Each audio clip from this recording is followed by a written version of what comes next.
Hi friends, कैसे हैं आप लोग। उम्मीद करता हूँ आप सभी बहुत ही अच्छे होंगे। आप सभी को मेरा जोहार। मैंने अपने पिछले वीडियो में आपको बताया था झारखंड की प्रमुख नदियों के बारे में, और मैं इस पर बता रहा था पूर्ववर्ती नदियों के बारे में, जिसमें मैंने आपसे दामोदर नदी के बारे में डिस्कशन कर चुका था। आज मैं आपको बताऊंगा बाकी नदियों के बारे में। आइए चलिए और डिस्कस करते हैं। आज हम डिस्कस करेंगे फ्रेंड्स स्वर्ण रेखा नदी के बारे में, ठीक है। आइए चलिए जानते हैं स्वर्ण रेखा नदी का उद्गम स्थान कहाँ पर है, मतलब इसका ओरिजिन कहाँ पर है। ये शुरुआत हुआ है छोटा नागपुर का पठार एक नगड़ी गांव से। ये फ्रेंड्स ये आप देख सकते हैं, यहाँ पर नगड़ी है रांची के पास। तो इसका उद्गम स्थान क्या बोलेंगे हम लोग, छोटा नागपुर का पठार नगड़ी गांव, ठीक है। इसकी सहायक नदियाँ क्या क्या हैं। सहायक नदियों में सबसे पहले है कोकरो, कांची और खरकई। इसे आप अच्छे से मेमोराइज कर लेंगे फ्रेंड्स।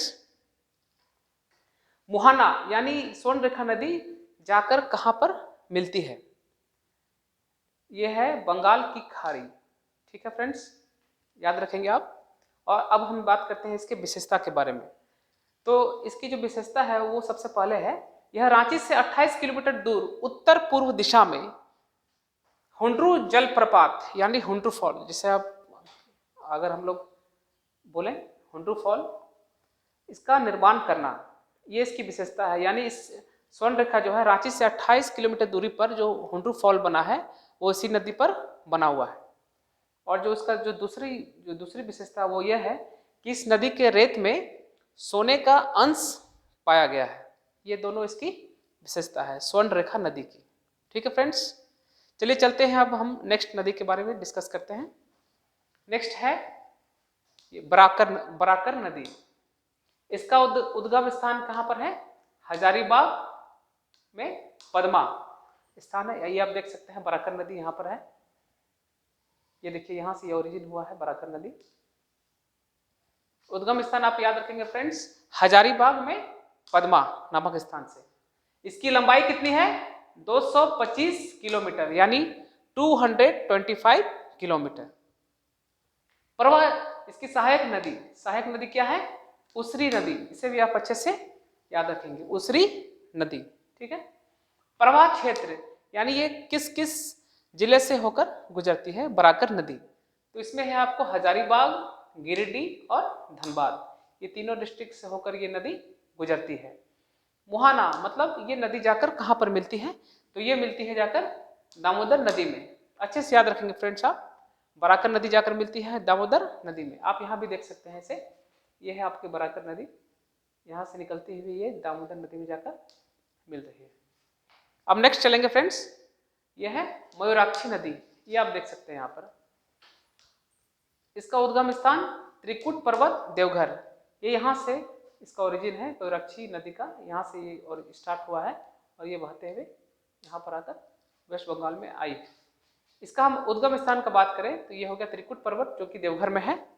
उसके बाद इसकी सहायक नदियाँ क्या क्या हैं, घोवाई, टिपरा, उसरो, भामरी, मुनबिल, सिंध, दौना आदि।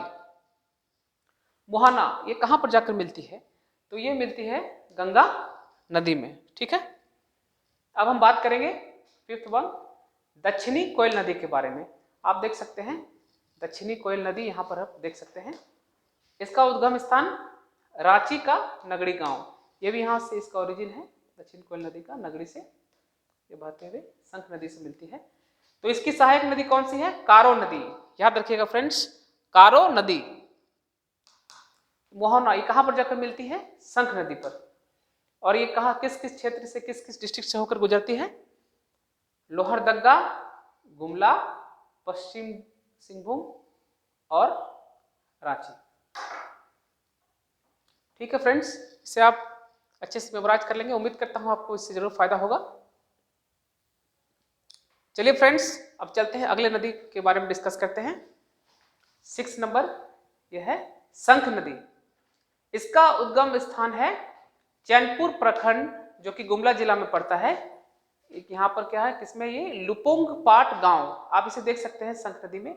ये गुमला डिस्ट्रिक्ट से निकलती हुई नदी उड़ीसा में आई हुई है।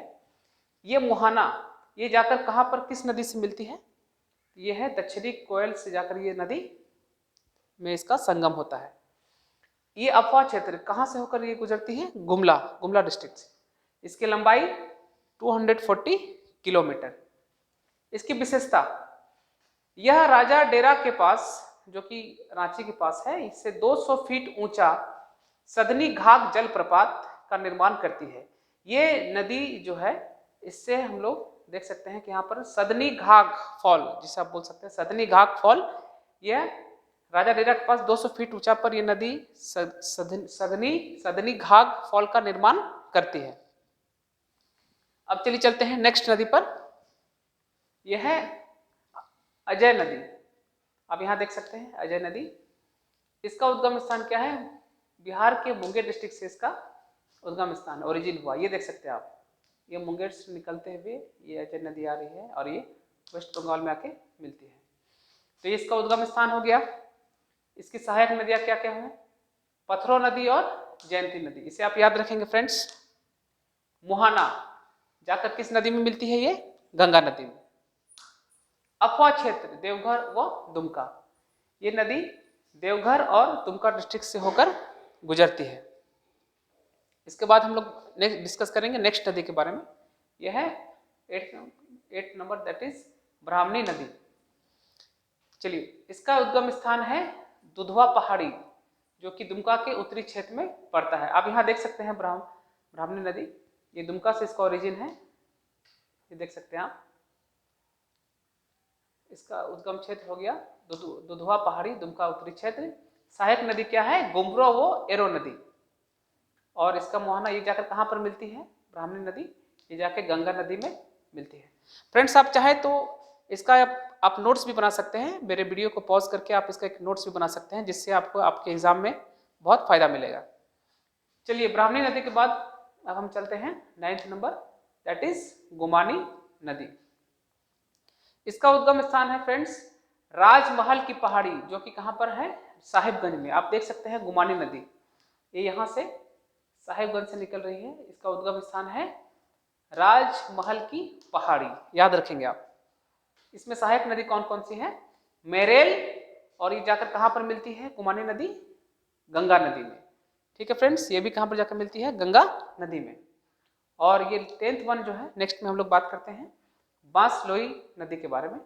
इसका उद्गम स्थान बांस पहाड़ी, जैसा कि as the name suggest friends, नाम से ही क्लियर है, ये बांस पहाड़ी से इसका उद्गम स्थान है, ओरिजिन हुआ है, जो कि कहाँ पड़ता है? गोड्डा में। आप देख सकते हैं बांसलोई नदी, ये गोड्डा से निकली है ये नदी, और ये वेस्ट बंगाल की तरफ आ रही है। इसका भी मुहाना क्या है? ये कहाँ मिलती है? गंगा नदी में। तो फ्रेंड्स, ये सब सारी कुछ प्रमुख नदियाँ थी, पूर्ववर्ती नदियाँ, जिसे मैंने आज आपसे डिस्कस किया। उम्मीद करता हूँ कि आप सभी को इससे बहुत फायदा होगा। मैं जल्द ही एक और वीडियो लेकर आऊँगा और हम उसमें जानेंगे कुछ और झारखंड के से रिलेटेड इंपॉर्टेंट टॉपिक्स के बारे में। तब तक के लिए फ्रेंड्स, मेरे चैनल को लाइक करते रहें, सब्सक्राइब करते रहें और शेयर करते रहें। धन्यवाद।